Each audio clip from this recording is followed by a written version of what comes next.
Before we get to Danny Kanell, I want to spend a little time kind of picking up a couple of the pieces here on the rest of the NBA offseason part, which never really feels like it ends, right? And that is the Westbrook dilemma for the Lakers. Now, a lot of topics, especially when it's the NBA thing, I can be like, okay, what's going on? All right, this is exactly how I feel, and I'm unwavering.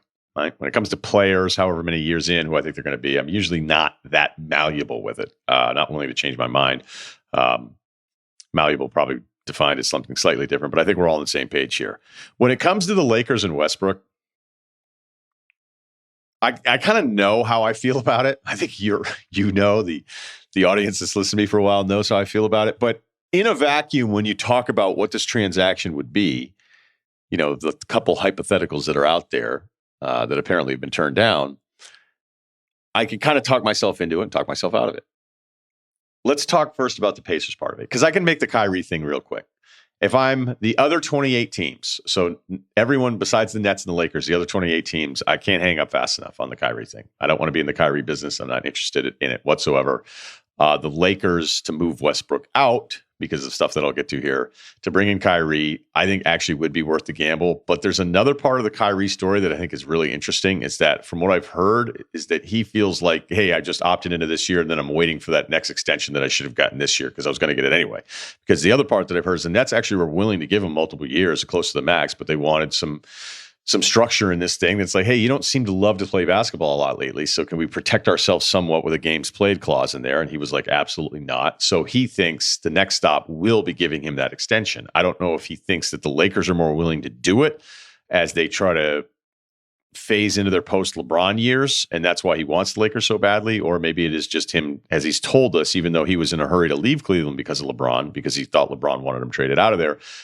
Kyrie's now for years, even going back to Boston, talking about how he regrets things, and man, I wish I had known, wish I'd listened, all this different stuff. So maybe the Lakers could get in the Kyrie business because they could trust him a little bit more there with LeBron. But I also wonder if there's a motivation from Kyrie's side of things, because I've heard these numbers being floated out on what Kyrie actually thinks he's going to get next offseason, so the summer of 2023, and that's pretty close to a 4-year max.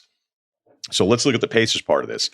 The Hield and Turner trade rumor that we've heard about forever, they wanted to send out Hield and Turner for Westbrook, but they want unprotected picks in 2027 and 29. Remember the 7-year rule where you can't trade picks more than 7 years in the future. They'd probably ask for another one if they could, because that's what everybody's doing, is just asking for 1 million picks. Lakers said no.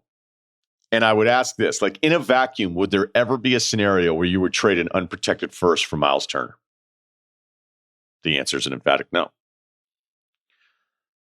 Now, could you say, hey, we know we're going to be awesome next year, so we'll give you an unprotected first in 2023 because all of our guys are here and we're good to go? I mean, then there's still even a risk if you had some kind of injury, but there's plenty of teams that have been throwing around unprotected picks all over the place, being like, well, what does it matter because we know we're going to be good 3 or 4 years down the road. Ask the Nets how that planning goes. So an unprotected for Miles Turner, somebody who's been on the trade market, or however you want to phrase it, like he's been in trade rumors now going on almost 3 years. And when I had heard about him being involved and being flipped in some other sign-in trades, there just wasn't a huge appetite for him. He's not a bad player. He's just kind of a unique player. He's an inside defensive player, but he's an outside offensive player. And it just doesn't seem like there's a lot of teams that would like him. But he would make you better if you were the Lakers, and including that Buddy Hield. Give you some shooting, doesn't need the ball. And the biggest thing is that it would be no Westbrook, all right? Westbrook coming back in any version that you think he's coming back in with the Lakers is worse than him not playing. That's how bad of a fit he is with the Lakers, and really how bad of a fit I think he is in a million different scenarios. And apparently, too, one of the Pacers writers said it was an emphatic no, that if Westbrook were to come back in this deal, that he would not play for the Pacers. So that would put him on a 6th team, depending on where he would go after a buyout. So if you're talking about 2 unprotecteds, 27 and 29, like you'd never do an unprotected first for Buddy Hield. You wouldn't do it for Turner, and then you do it for 2 just to get off of Westbrook, which again makes the math a little different. But normally I would just look at that transaction and go, no, I don't want to do that. Picks, are you serious? Like picks 5 and 7 years from now? Like, I don't know that I want to be doing that. There's also a fascinating look at like how much the value of a player can swing, whether it's trade or free agency. Evan Fournier is one of my favorite examples. He was available forever with the Magic. Magic couldn't get a first for him. Couldn't get one. They got Jeff Teague in 2 seconds from the Celtics. And then the Celtics didn't want to keep him because then they had him and they're like, I don't know if we want to do this. And it ended up being a 4-year, $73 million deal with the Knicks. So you're like, wait, a guy, and the last year is a team option. So it's really 3 years and less. But you're going, wait, a guy who signs for 4 and 73 can't get a team a first-round pick when they're looking to trade him. And ironically, it was rumored that the Knicks actually were offering Fournier back to the Celtics in their trade exception, probably just to take on the money. And they were maybe getting a second-round pick that wouldn't even convey just to make the trade happen. So when I think about the swings of values of certain players, you're like, couldn't get a first, get $73 million, wanted to give him away for a fake second. Like, how the fuck does that happen? But that's what happens in the NBA sometimes. And when you look and you go, hey, unprotected first, Miles Turner, everybody says no. Unprotected first for Buddy Hield. I think everybody says no. Again, unless you thought you were giving up a pick later that year, for the deadline, February of 2023, thinking about the draft in June 23, being like, we are going to be really good. We can throw an unprotection on it. It doesn't really matter. They can say it's unprotected, but the pick's going to be in the 20s, not a big deal. But when you start talking about picks 5 and 7 years from now, then it starts getting a little dangerous. Here's where I can change my mind on it, though, because LeBron's going to be 38 in December. He's got what? Maybe at best 2 more really good years in him. He scored 30 a game this year. Looked like he could have won the scoring title if he really went for it. I do think he's very good at getting his numbers. And for somebody that was always getting his numbers and winning, I don't know if that's the same guarantee, but I think I'm being nice saying 2 more really special years. And he has his own contract thing coming up here soon.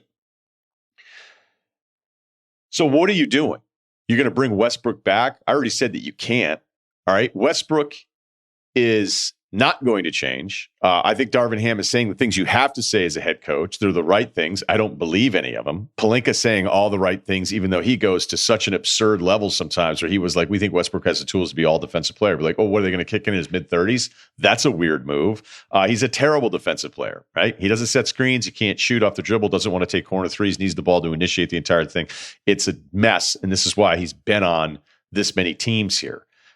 He can only be good when the team lets him do whatever he wants, and maybe you win 40 games at this stage of his career. 40 might be a lot. So if you're going to say, well, we don't want to do those picks for those players because of what the value is, and say, okay, but that's not the full conversation. The other part of the conversation is, what are the other options? Bring Westbrook back and pretend this is going to work because of some friendly quotes from the front office and coaching staff? That doesn't seem like a very good bet. So can you really waste another one of LeBron's years here on top of that with Anthony Davis? I don't know if you can just go into this year being like, hey, Darvin Ham will figure it out. Darvin Ham will get Westbrook to unlock these things that other people have always wanted to see from him that we haven't seen in over 10 years of him being in the NBA. I think that's a horrible, horrible assumption to make, that a coach is going to just figure it out. All right. It wasn't Vogel's fault, by the way. That roster was a mess. And luckily for the Lakers, they were bad enough that it never got as messy as it actually could have. Because if Anthony Davis had been healthy and they're winning a bunch of games, at least are, fighting for the 5 or 6 seed and all that, the Westbrook story would have gotten much worse, because then they probably would have had to bench him instead of like conveniently taking him out of some fourth quarters. The season was such a loss, it didn't really matter. Westbrook plays a bunch of games, gets his fake numbers.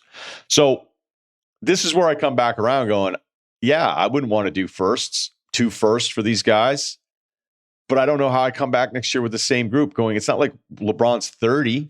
Like, you'd be basically, if you come back with Westbrook, you're wasting a year of LeBron. And maybe you're wasting one of his 2 special years left in the league. There's another way you could say, whatever, it's Lakers, it doesn't matter. Trade the picks. They're going to be good. You don't know that, because LeBron will be gone.